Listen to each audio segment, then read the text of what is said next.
Have you ever been swallowed up? Well, sorta, kinda. Y'all already know what time it is. I got the black V-neck on.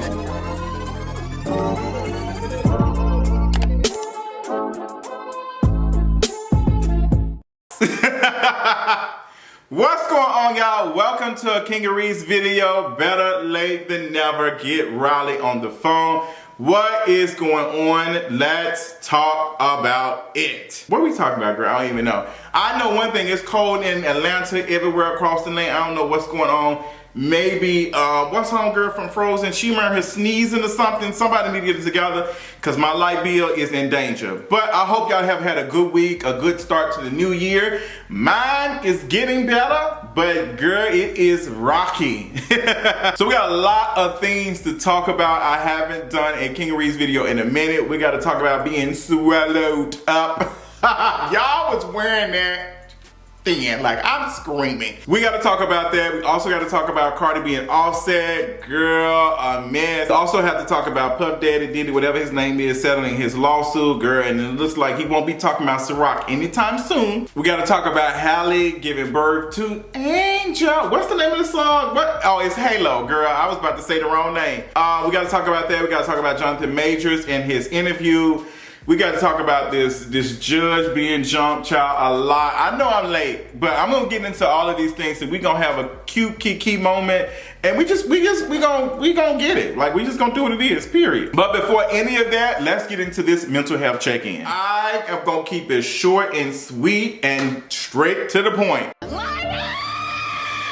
Something I'm not used to doing, but I am up and down. I know y'all don't really care. Y'all don't skip. The details is in the bottom. But for those who do care, it has been a journey. It has been a lot, dealing with this. And I've talked about this in a video more in depth on Patreon, period, because that's where the safe place is for me. Y'all know what it is, House Martell, House Lannister, and House Targaryen, period. I think this whole experience has just given me more anxiety and has taken away my independence, and I think that it's been very difficult to share my feelings about all of these things because I'm being reminded over and over again that I should be grateful and I'm in a good position, and I feel like I have nobody to talk to about these things. I feel like I'm a burden talking to my friends about it.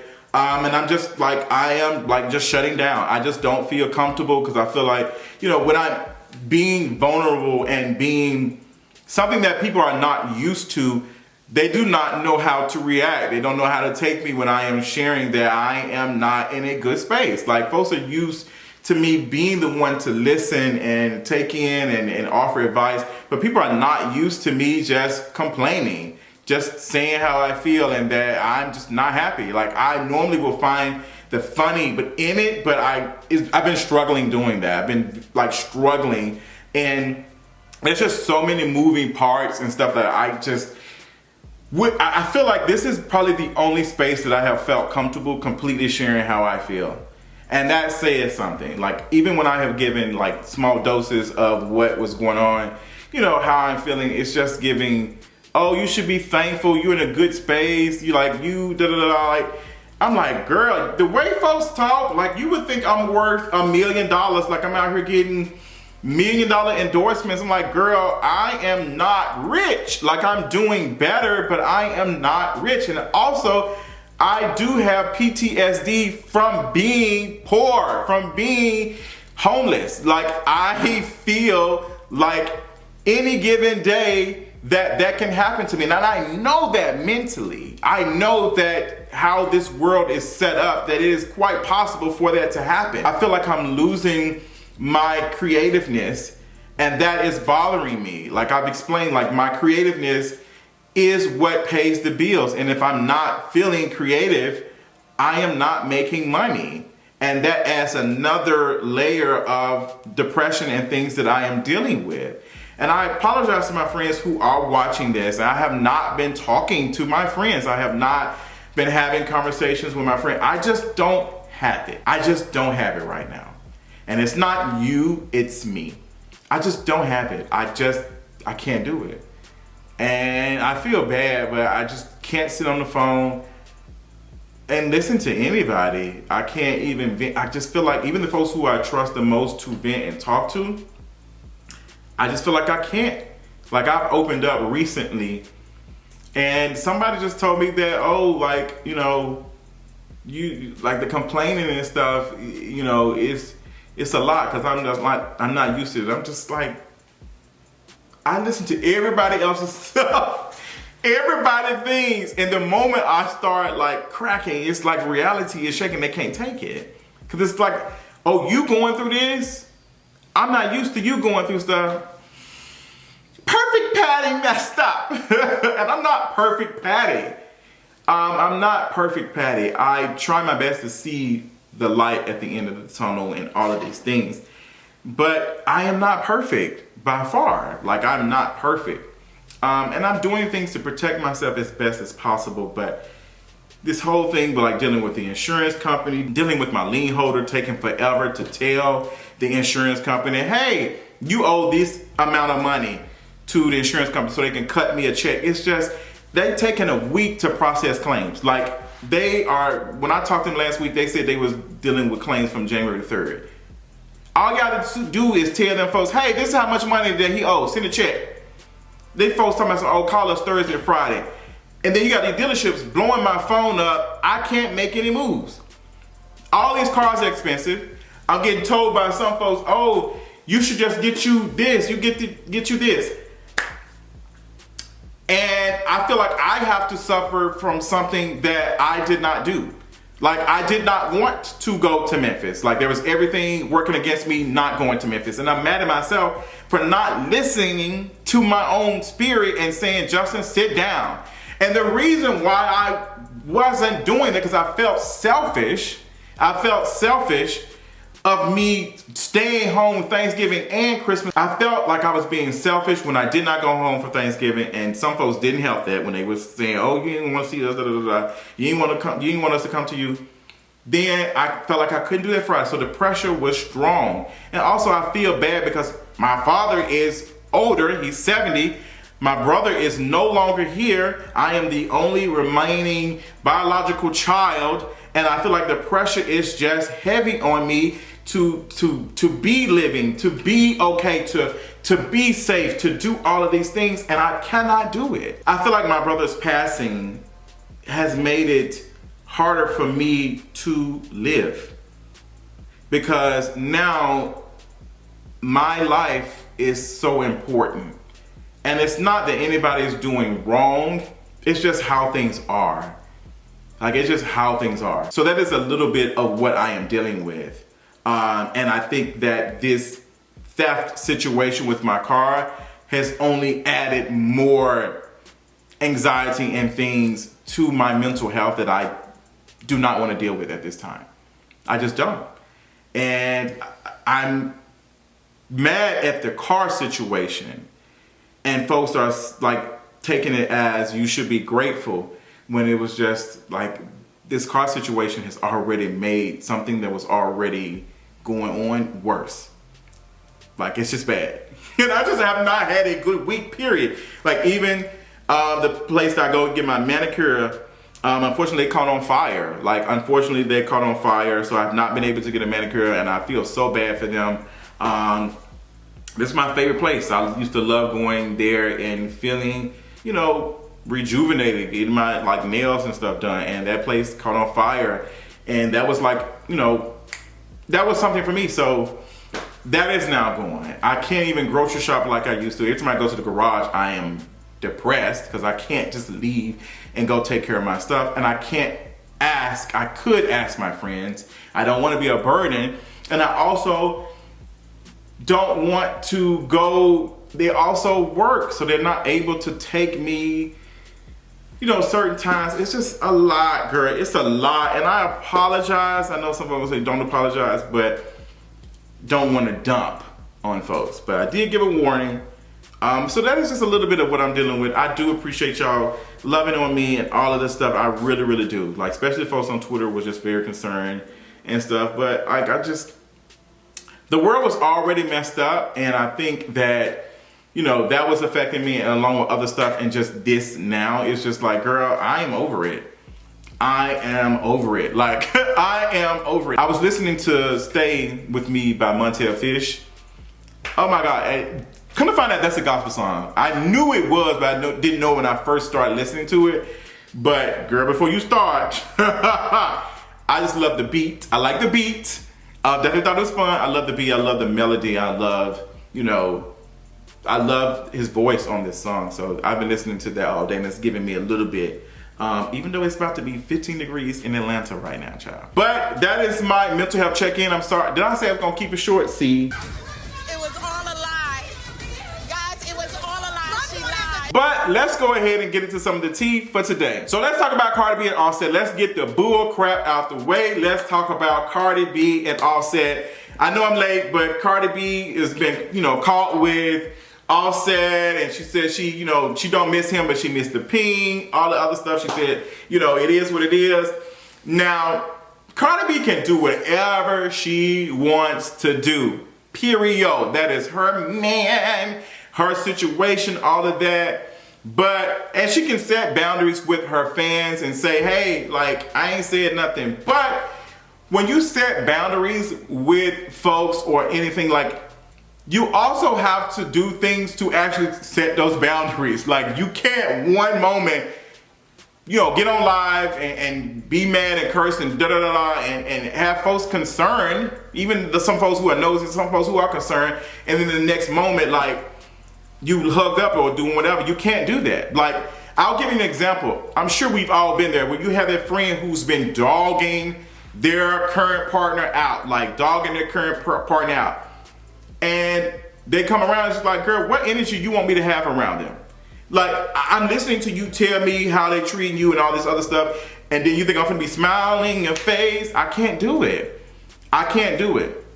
I tell my mama even that, like, girl, you can't tell me that somebody has did something to you, like a family member or something, did some messed up stuff and ain't, being whatever, and expect me to want to have a relationship with them. It's just not possible. I cannot do that. And I feel like Cardi B has done that. Like, you came online, you dogged Offset off, whatever, because he has done some messed up stuff. And then your fans seeing him and they dragging it, like, and they, you did that. You did that. So maybe if you do not want these folks to drag it, maybe don't put these things out here. You can set the boundaries. Hey, girl, leave me alone. But you also have to commit to, I'm not going to be sharing details about my partner or ex online. You cannot have it both ways. And I think that is the issue that I'm having with Cardi B. She can do whatever she wants at the end of the day, but I'm like, girl, we have to be realistic. You coming in, you dragging your man, you saying all this other stuff. What you expect these folks to do? Hello? The same thing with B. Like, she wrote some songs and dragged Jay-Z. The fans already didn't care for him that much. They really don't like him. And B probably knows that. But she don't, B knows that the fans ain't here for him like that. She knows it. She knows it. So you have that going on. And I just hope that Cardi B, whatever, I hope she's able to find peace, if that's with Offset or if that's not with Offset. I'm hoping that she eventually finds that, because she needs it. So let's move on, talk about swallowing up, period, since we talking about peeing. Girl, the TD Jakes, whatever. Girl, these folks went rampant online from a person on TikTok talking about an alleged story of TD Jakes, doing something and being a part of a group situation. And there's no sources. It's just a TikTok video of folks talking about an alleged document that was read from like a phone or something that Cassie turned in. None of it even makes any sense. Somebody took that TikTok and the girl was like, she was foaming over the mouth, being excited about folks picking up the story. And folks was dragging TD Jakes. They were finding videos and just making fun of TD Jakes and just talking about him doing stuff. This is why I did not want the Cassie situation with Diddy to go to court, because this type of stuff, like, we don't really care that there are actual victims that are experiencing harm or potential whatever from said person. Like, all of it is like a kiki online. We laughing and joking, like, oh girl, and it's just like, girl, we are clowning TD Jakes for being a fat, dark-skinned person or whatever, and you know, being sexual. Like, that is what the key is. And folks are just making bottom jokes and all the other stuff. And the swallowing up stuff was funny because he said it out his own mouth. Now, TD Jakes, y'all know I'm not a fan of him and his charades and stuff, especially when him working with Wells Fargo.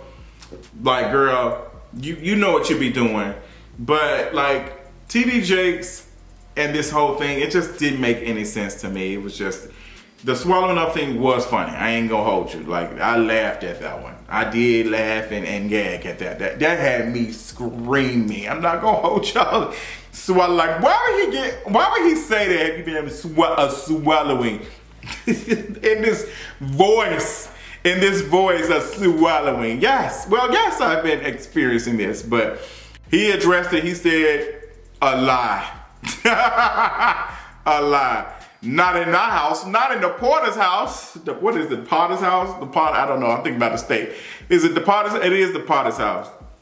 Girl, I don't know, it's a mess. But yeah, we gotta do a better job of when folks come out, these stories and stuff, and not giving no attention, because that whole thing made absolutely no sense. But girl, that happened towards the end of December, I think.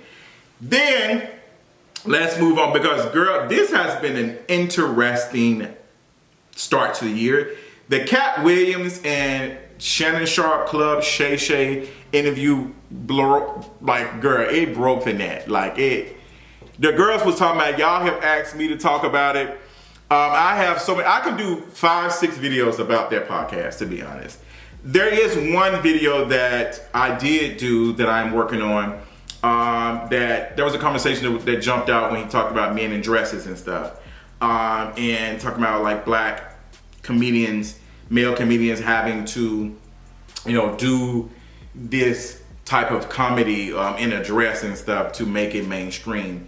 And they were taking it in the route of saying that, oh, black men are being emasculated and feminized. My whole thought is that this was not emasculating black men, and it wasn't feminizing black men. If anything, it was masculinizing and creating caricatures about black women. Black men are not experiencing any type of harm that black women are experiencing when these caricatures are made.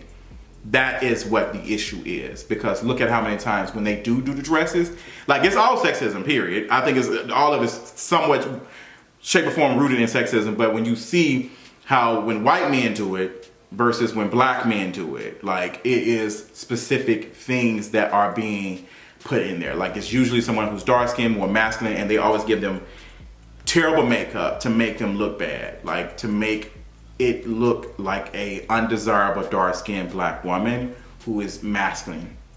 Like, look at all the movies and the TV shows where men have done that. Look at them and tell me how many of those black men who were in dresses look good. I think the closest one I can think of is 2-1 Fu with Wesley Snipes doing the drag queen stuff. But, like, girl, they have a way to do stuff. But I talked about that in my video. Y'all check it out when it comes out. But yeah, that's my thought. There was other things that Katt Williams talked about. Girl, he was sending shots, all that. Oh my God, talking about the light-skinned, screw-faced wife. Girl, that's not had Ludacris, man, had him rapping in front of some Taco Bell beats. Well, there wasn't, I don't know what beats there was. It was Kanye West. Oh, New York. I was like, Ludacris, this is lame, and you are very talented, but girl, Katt Williams did not lie. All of y'all do have a non-black, light-skinned, specific face, black, like all of y'all do. Like, if they're, like, come on now. Like, it's a thing. The whole thing about Bernie Mac, the stealing joke stuff, Bernie Mac was definitely an icon. Definitely an icon. Was the funniest when I watched the Kings of Comedy around that time when I was a child watching it and I was gagging. Bernie Mac was funny. Even when he was talking about milk and cookies, like, I'm like, I was laughing. I was like, girl, because folks use that joke on me. Like, folks use that joke on, like, queer boys. Like, you want some milk and cookies? And I'm like, oh my God, am I a milk and cookie? Well, yes, I am a milk and cookie. And I love milk and cookies, period. But yes, Bernie Mac was definitely funny, very hilarious, and just had a way with words and stuff. I do believe in the stealing the joke stuff. I do think folks steal jokes. I've seen some of my stuff being taken. I do think sometimes, like, I feel like some of the jokes wasn't necessarily stolen. I feel like there are some situations where black folks all have this similar like thought about some stuff. Like the collective of us have a similar thought about certain things. Like black folks will drive anything, like their bag of, like, some jokes resonate, which is why folks get it. So you're not the only one to think of certain jokes. It's how you deliver the joke. Like, and I'm not saying that Katt Williams' jokes wasn't stolen. I'm just, providing a little bit of context.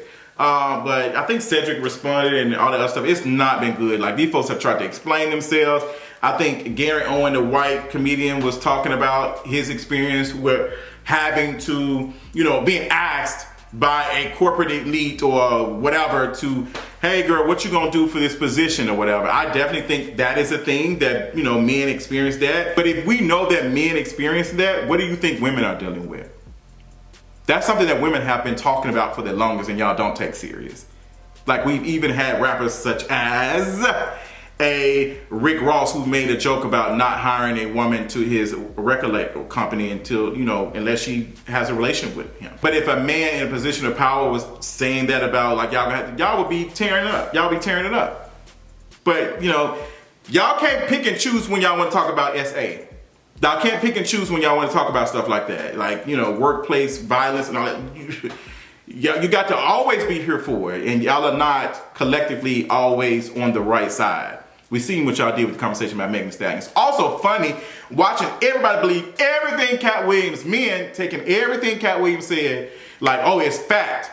But whenever it's something like women come out and talk about their experience, it's an automatic lie. They was doing research, finding all types of stuff to support what Katt Williams was saying, even if it was wrong stuff. But girl, the way y'all misogyny be working when women come out and talk about their experiences in Hollywood and just in general, and how y'all react, it is not funny. But that's my thoughts. I'm going to do more detailed video about that because I'm going over time. We got other things to talk about. I think, yes, Jonathan Majors, I got to tug on his wig. This judge being jumped, child. I have so many thoughts on that. Got to get to the Diddy situation. And Halle giving birth to Halo. But check out part 2 of this video. Let me know your thoughts of all the topics in this video, and I'll talk to y'all later. Bye.